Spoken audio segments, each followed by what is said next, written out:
Hello friends, in this video we will discuss regarding the part 2 of the triangle uh, in this intersection coordinate system in analytical geometry. So in the last video we had discussed in triangle how to find area, and by using this formula that is given to you, and the other representation was given is modulus of x1 y11 x2 y21. This is another formula for area. This is which is the same in the determinant format. So one important properties what happens if this modulus, the determinant, comes out to be 0, means x1 y11 x2 y21 x3 y31 determinant is 0. In the previous video we have discussed if it is positive or negative, it doesn't matter. We will take out the positive value of the area and it will be showing it as the area of the triangle. But what if the determinant value becomes 0? This means the 3 points which you have taken to determine this determinant, they doesn't form an area. They are in simple straight line. If they are in a straight line, the point 1 2 3, if they are in a straight line, so the area formed is 0. That means the determinant will be 0.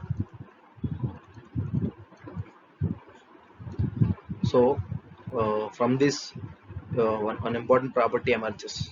If this determinant is 0, then the 3 points are collinear. They are on a same straight line. This is the property that emerges from this. So that is from yesterday's topic. So in this video we are going to discuss further regarding various centers in of triangle. So the first center will be uh, centroid in a triangle. If you take one triangle and triangle A, B and C, so if we point the midpoints of all the sides, these are the midpoints of all the sides D, E, F, and if you join the midpoint to the opposite vertex similar way, so generally it will be congruent and going through one point. This is called centroid. And one more there are two properties in centroid, that see these three triangles are there. Now this triangle, this triangle, they're equal area.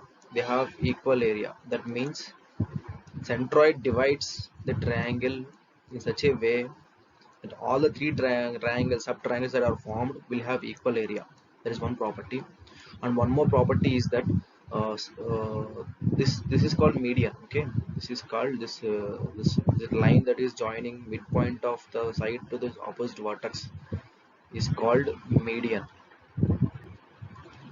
The centroid divides the median in 2:1 ratio. 2:1 ratio. This median divides. So and we have, if the coordinates are given for all the 3 points A, B, C, the centroid formula will be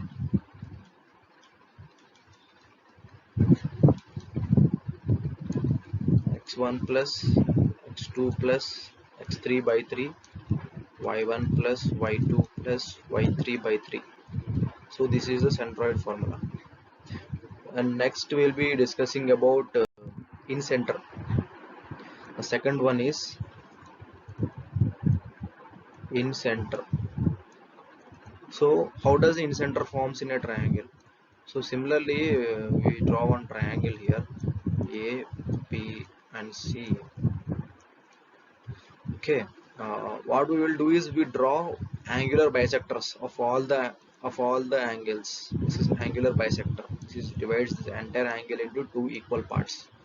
Similarly, we draw angular bisector here. We draw angular bisector here. This is angular bisector. Angular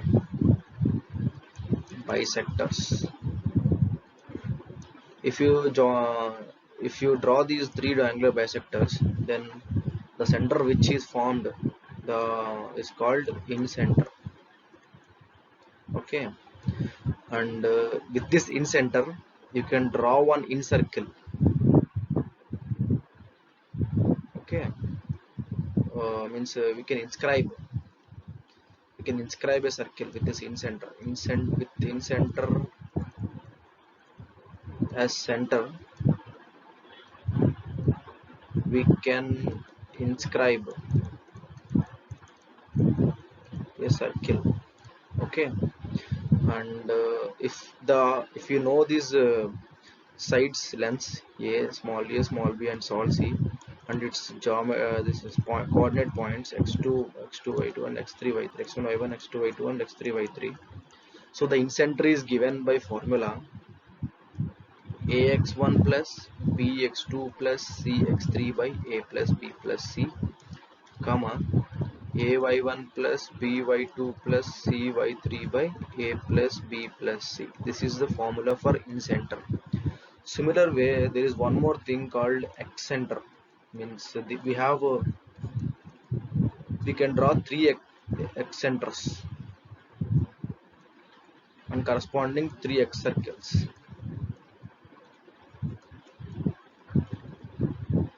See, we have drawn one incenter and one incircle, but we have in a triangle we have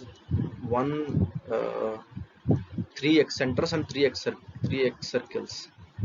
If we choose A, B, C, and what we previously we have drawn circle inside, right, in the center. Now what we will do is we will extend these two sides and we will inscribe a circle here. Okay, this will be excenter. So this is small a, this length is small a, this length is small c, this length is small b. Since it is opposite to the this is point, the vertex A, so the excenter which is opposite to this vertex A will be, the coordinates will be minus ax1 plus bx2 plus cx3 by minus a plus b plus c, comma minus ay1 plus by3 by 2 plus cy3 by minus a plus b plus c. Similarly, we can interchange this minus sign. If we keep it here, it will be opposite to the this center B. Here we can form another circle. If we keep this minus sign here and beside to C, it will be the circle formed will be here. So this is a cyclic formula we can use and find different type of excenters here. So what we can do. And the fourth center is orthocenter.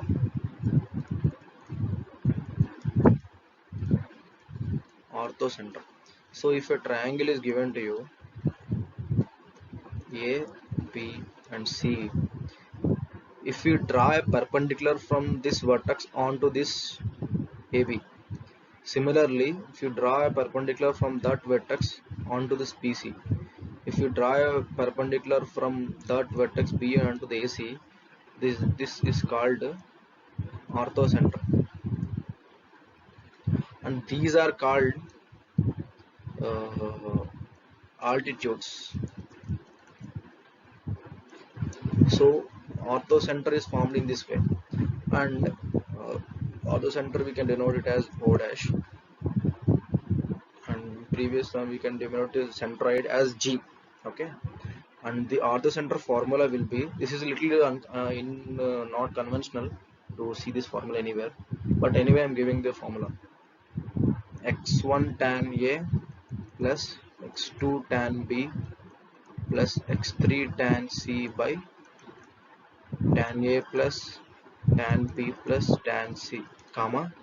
Similarly with y1 y also y1 tan A plus y2 tan B plus y3 tan C by tan A plus tan B plus tan C. This is the formula for orthocenter. And the fifth center we are going to discuss is circumcenter. This is denoted with O. So if you draw a triangle, if you draw for example these are A, B, C, the vertices. If you draw a perpendicular bisector, what is a perpendicular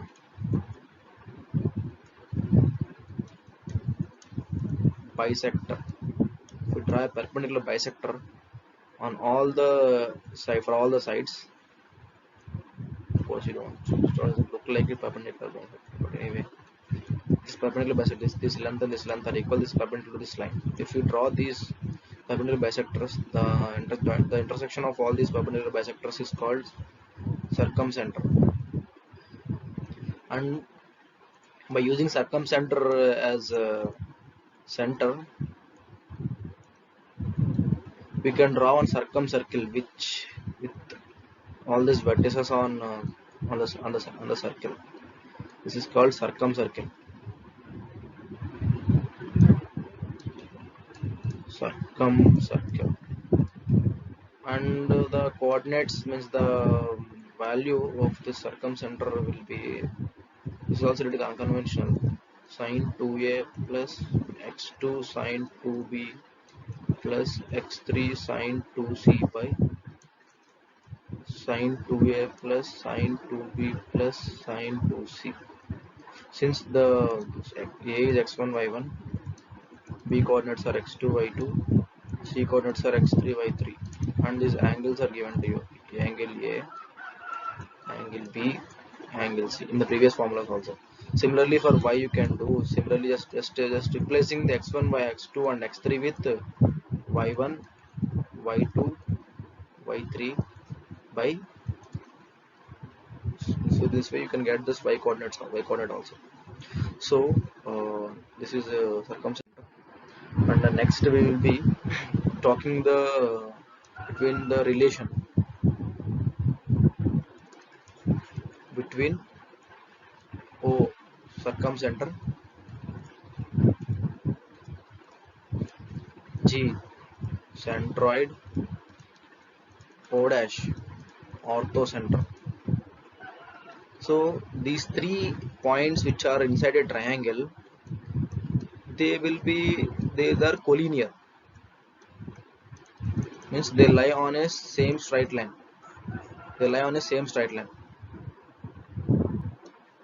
For example, this is O dash orthocenter, this is O circumcenter, this is G centroid. Now G divides O dash GO in 2:1 ratio. Similarly, means the G centroid which divides the median in this 2:1 ratio, similarly divides this straight line also, O dash GO in 2:1 ratio. This is one of the important property. There is one more property of 9-point circle that we will be seeing it in circles chapter. Okay, thank you. If you have any doubts or anything, you can contact me in my email fanindramath@gmail.com. If that .com symbol is not visible to you, I can show you now.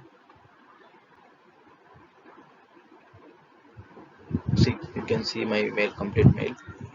You can send me your queries to this mail. I can reply.